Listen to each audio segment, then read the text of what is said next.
அஸ்ஸலாமு அலைக்கும் friends, welcome to my channel. வர வழியில் ஒரு கையேந்தி பவன் பார்த்து நிறையா கூட்டம் இருந்தாங்க. நிறைய ஆண்கள் இருந்தாங்க, பெண்களும் இருந்தாங்க. நான் கேட்டேன், இது என்ன பண்ணுறாங்கன்னு. இந்த சாப்பாடு விற்கிறாங்கன்னாங்க. இது ரொம்ப நல்லாயிருக்குமா, இவ்வளோ பேர் சாப்பிட்றாங்களேன்னு கேட்டேன். ஆமாம், 60 ரூபா விலை கம்மி, நல்லாயிருக்கும் அப்படின்னாங்க. சரி 2 வாங்கிட்டு போகலான்னு 2 வாங்கிட்டு வந்தோம். அதில் என்னென்ன இருந்துச்சுன்னு காட்டுறேன். நல்லாவே இருந்தது. அந்த விலையை பார்த்தோம்னா நாம் எந்த குறையும் சொல்ல முடியாது. பெண்கள் ரொம்ப கஷ்டப்பட்டு இந்த வேலையை பார்க்குறாங்க. அவங்களுக்கு ஏதோ ஒரு விதத்தில் உதவலாமே தான். இந்த அப்பளம் கொடுத்துருக்காங்க. இந்த சாப்பாடு நல்ல சுட சுட இருக்குது. நான் இவ்வளோ சாப்பாடுலாம் சாப்பிட மாட்டேன், கொஞ்சமாக தான் நான் சாப்பிடுவேன். நான் பாதி சாப்பாடு வரைக்கும் நான் எடுத்துக்கிறேன்.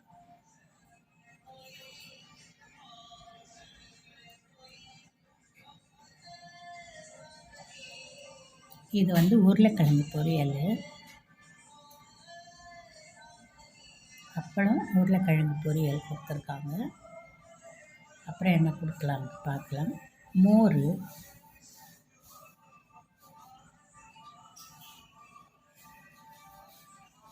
இது என்னன்னு தெரியல, பிரித்து பார்ப்போம்.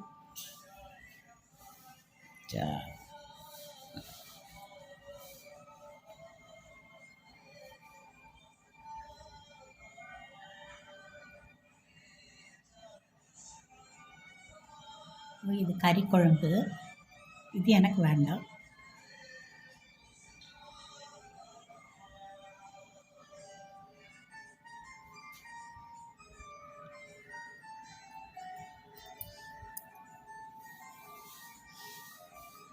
இப்போ அடுத்து என்ன வருதுன்னு பார்க்கலாம். இது சாம்பார்னு நினைக்கிறேன், கலர் அப்படி தான் இருக்குது. ஆனால் சாம்பார் தான். இது கொஞ்சம் ஊற்றி சாப்பிட்டு பார்ப்போம்.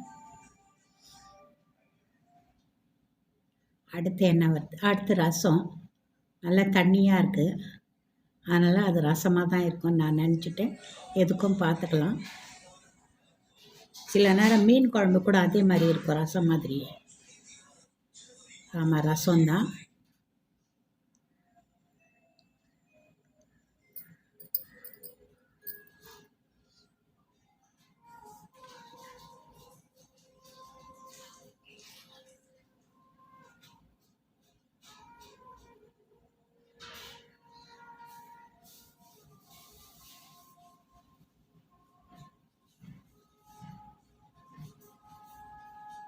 இதுதான் மீன் குழம்பு. இதை மட்டும் ஊற்றிக்கலாம் கொஞ்சம்.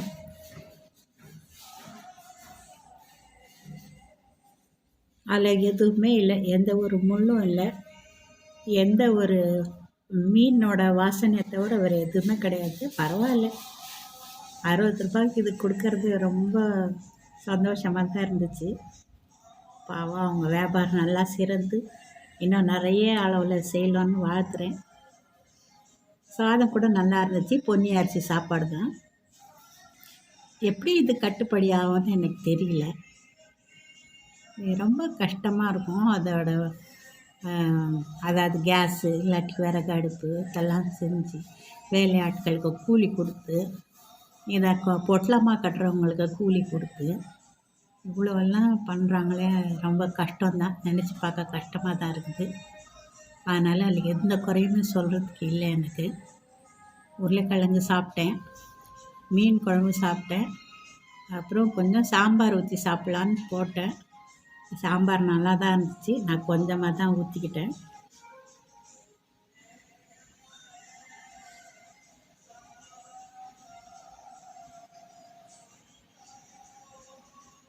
இந்த அப்பளம் நாங்கள் சாப்பிடவும் மாட்டோம், எங்கள் பசங்களுக்கு கொடுக்கவும் மாட்டோம் இந்த அப்பளம். ஆனால் நான் இன்றைக்கி இதை சாப்பிட்டேன். அந்த விற்கிற பெண்களை நினச்சி தான் சாப்பிட்டேன். இதுக்கும் அவங்க எவ்வளோ கஷ்டப்பட்டுருப்பாங்க. சாப்பிட்டு முடிச்சாச்சு. நான் போட்ட சாப்பாடு வரைக்கும் சாப்பிட்டுட்டேன். உருளைக்கிழங்கு மட்டுமே காலியாச்சு, மீதியெல்லாம் பாதி பாதி அப்படியே இருந்தது.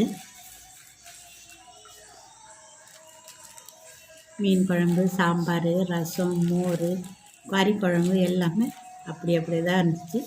சாதமும் பாதி அப்படியே தான் இருந்தது. இவ்வளோ தான் போகிறோம். திருப்தியாக நான் சாப்பிட்டேன். உங்கள் ஊரில் கூட இந்த மாதிரி இருந்தால் எனக்கு சொல்லுங்கள். இது வரைக்கும் நீங்கள் பொறுமையாக பார்த்ததுக்கு நன்றி. வணக்கம். பாய்.